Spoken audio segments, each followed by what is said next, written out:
আসসালামু আলাইকুম।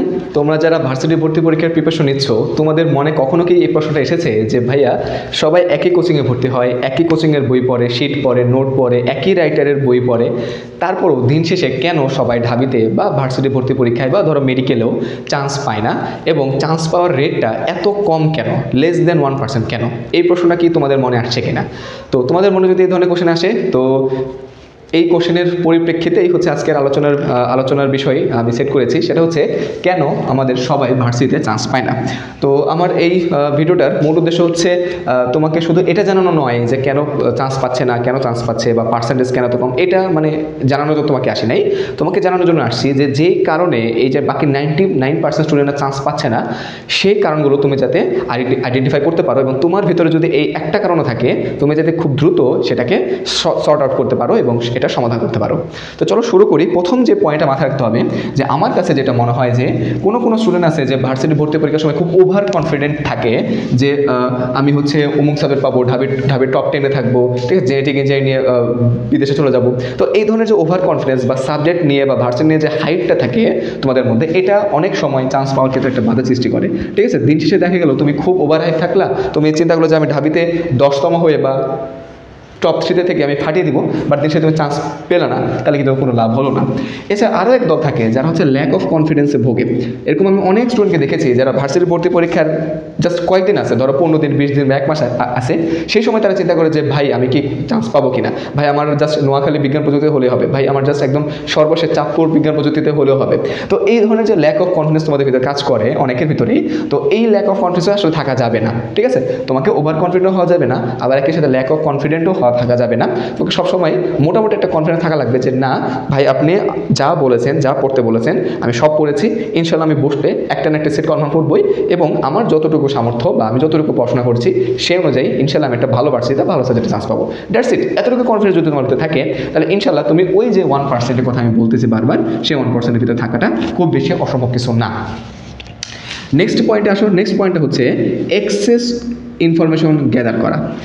তো অনলাইনের যুগে তোমরা দেখবা যে অনেক স্টুডেন্ট অনেকগুলো প্ল্যাটফর্মে ঘুরে বেড়াচ্ছে। একজন স্টুডেন্ট দেখা যাচ্ছে 5-7টা প্ল্যাটফর্মে ক্লাস করতেছে, কোর্স কিনতেছে, 5-7টা এক্সাম বেসে ভর্তি হচ্ছে। তার আমার প্রশ্নটা হচ্ছে সে বাসায় পড়ার টাইমটা কখন পায়, এবং একই সাথে সে কিন্তু অফলাইনেও বড় বড় যে নাম করা কোচিং সেন্টারগুলো আছে সেখানেও যাচ্ছে। তো আমার প্রশ্ন হচ্ছে সে বাসায় পড়ার টাইমটা কোথায় পাচ্ছে, এবং এর থেকেও বড় বিষয় হচ্ছে সে যেখানে ক্লাস করতেছে সেখানে একটা চ্যাপ্টারের উপরে সে ক্লাস করতেছে হচ্ছে 20 আওয়ার অনলাইনের কথা যদি বলি। ঠিক আছে, 20 আওয়ার যদি নাও হয় সেক্ষেত্রে অ্যাটলিস্ট 5 to 10 আওয়ার তো হবেই সাবজেক্ট বা চ্যাপ্টার ভেদে। তো সেক্ষেত্রে এত ইনফরমেশন যদি সে গ্যাদার করে, সেই ইনফরমেশনটা মাথায় রেজিস্টার করার জন্য তাকে যে বাসায় পড়তে হবে সেটা সে কখন করতেছে, তাই না? আমার কথাটা বুঝতে পারছো যে সে যে এত বড় বড় অনলাইনের লং ক্লাসগুলো করতেছে, বা অফলাইনে যে পড়াশোনা এতগুলো 5টা-10টা কোচিং ক্লাস করতেছে, তো এত ইনফরমেশন গ্যাদার করার জন্য তার মাইন্ডটাকে তো রিস্টোরিং টাইম দিতে হবে। সে টাইমটা কিন্তু সে দিচ্ছে না, বরঞ্চ সে মাথায় excess amount of information gather করতেছে, যে ইনফরমেশনটা লাগবেই না, যে জিনিসটা ভার্সিটি ভর্তি পরীক্ষায় আসবেই না, সেই জিনিসটা দিয়ে যদি তুমি মাথায় গার্বেজ তৈরি করে ফেলো, বা মাথায় হচ্ছে একদম কি বলবো এক্সেস ইনফরমেশনটা গ্যাদার করে ফেলো, সেক্ষেত্রে খুব ভালো সম্ভাবনা আছে তুমি পরীক্ষার হলে গিয়ে দেখবা যে কমন জিনিস, সহজ জিনিস তুমি পারতেছো না।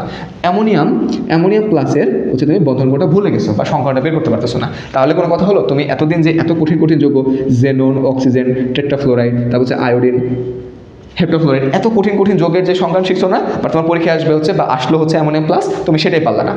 তাহলে তুমি এই যে এতদিন ধরে এক্সেস ইনফরমেশন বা যেগুলো দরকারই নেই আসলে, বা কঠিন জিনিস নিয়ে যে এত লাফালাফি করলা, সেটা কোনো লাভ হলো? লাভ কিন্তু হলো না। এরপর হচ্ছে খুবই ইম্পর্টেন্ট একটা কোশ্চেন, সেটা হচ্ছে গাইডলাইন ফলো না করা। দেখো ভাইয়ারা, আমরা যারা অনলাইনে পড়াই বা অনলাইনে হচ্ছে তোমাদের জন্য ভিডিও বানাচ্ছি, গাইডলাইন ভিডিও, তোমাদের কি মনে হয় যে আমরা এমনি বানাচ্ছি? অবশ্যই আমরা নিজেরা পড়াশোনা করে এসেছি, নিজেরা তোমাদের এখন যে ফেজটা চলতেছে অ্যাডমিশন ফেজ, সেটা আমরা পার করে এসেছি। এছাড়া আমরা দীর্ঘদিন মিনিমাম 2 থেকে 3 বছর বা 4 বছর সবাই কিন্তু স্টুডেন্ট পড়িয়ে আসছে, সেটা অনলাইনে হোক বা অফলাইনে হোক। তো অবশ্যই তোমার থেকে আমরা বা টিচাররা একটু হলেও কিন্তু বেশি জানি বা হচ্ছে এক্সপিরিয়েন্স করে আসছি। তো আমরা সবসময় তোমাদেরকে যে গাইডলাইনগুলো দিই, সেগুলো হচ্ছে আমরা তোমাদের সময় থাকতে যে ভুলগুলো করেছিলাম, বা যে ভুলগুলোর জন্য হয়তো আমরা একটু পিছিয়ে পড়েছি, বা আমাদের স্টুডেন্টরা যে ভুলগুলো করে সেগুলো যে তোমরা না করো, সেটার জন্য কিন্তু আমরা গাইডলাইন ভিডিও বানাই বা গাইডলাইন মেসেজে দেই, বা হচ্ছে অফলাইনে গাইডলাইন দিই। তো বুঝতে পারছো আমার বিষয়টা, যে আমরা আমাদের এক্সপিরিয়েন্স থেকে কিন্তু গাইডলাইনগুলো দেই যে এই কাজগুলো বাবা করতে হবে, এই কাজগুলো তুমি করো না, এই কাজগুলো করলে তোমার চান্স নিশ্চিত হবে না। তো এই জন্য আমাদের গাইডলাইনগুলো কিন্তু খুবই ইম্পর্টেন্ট। টিচারের গাইডলাইন, টিচাররা তোমাদেরকে যে গাইডলাইনগুলো প্রোভাইড করতেছে সেগুলো খুবই ইম্পর্টেন্ট। এগুলো যে ঠিকমতো ফলো করবে না, হেলায় ফেলে করবে, এই ভাই কী বলতেছে, ভাই হয়েছে সাস্টে পড়ে, সে হচ্ছে ঢাবিনে কথা বলতেছে, এগুলো যদি চিন্তা করো বা যদি কোনো তুচ্ছ মনে করো, তাহলে ভাই হচ্ছে মানে বলবো যে তুমি খুব এক্সেপশনাল ট্যালেন্টেড না হলে আসলে ভার্সিটি তোমার জন্য নয়। এরপরে লাস্ট যেটা ফ্যাক্টর আমার কাছে সব থেকে মোস্ট ইম্পর্টেন্ট ফ্যাক্টর মনে হয়, সেটা হচ্ছে এক্সাম হল স্ট্র্যাটেজিতে অনেক স্টুডেন্টই হচ্ছে তোমরা ভুল করে ফেলো, যেটা আমি আমার মেডিকেল ভর্তি পরীক্ষার সময় করেছিলাম, হয়তো অনেক ভিডিওতে বলেছি। তো এক্সাম হল স্ট্র্যাটেজিতে তোমার যদি কিছুটা যদি তোমার ঘাটে থাকে বা তুমি যদি একটু ভুল করো, তাহলে কিন্তু তোমার পুরো পরীক্ষার উপর এটা ইম্প্যাক্ট পড়বে। জাস্ট একটা ছোট্ট এক্সাম্পল দিয়ে আমি শেষ করবো, সেটা হচ্ছে এক্সাম হল স্ট্র্যাটেজিতে আমি যখন মেডিকেল ভর্তি পরীক্ষা দিই, 20 মিনিট যাওয়ার পরে আমি দেখতেছি যে আমার মাত্র কোশ্চেন গেছে আমি 25টা না 30টা, এখন আমার হাতে 70টা কোশ্চেন আছে, আমার হাতে আসছে 40 মিনিট। এই যখন আমি চিন্তাটা করছি, যখন আমি ঘড়ির দিকে তাকাইছি যে আমার হাতে আর মাত্র 40 মিনিট সময় আছে, আর 40 মিনিট বলতে ওই আধা ঘন্টা 35 মিনিট টাইম আছে, আর এদিকে আমার কোশ্চেন হয়েছে প্রায় 60 থেকে 70টা, তখন আমার এমন একটা মেন্টাল ব্রেকডাউন হলো, আমি ওই বাকি পরীক্ষাতে আমি আর কনসেন্ট্রেট করতে পারি নাই, বা হচ্ছে আমি একদম ঘেমে টেমে অস্থির হয়ে গেছি।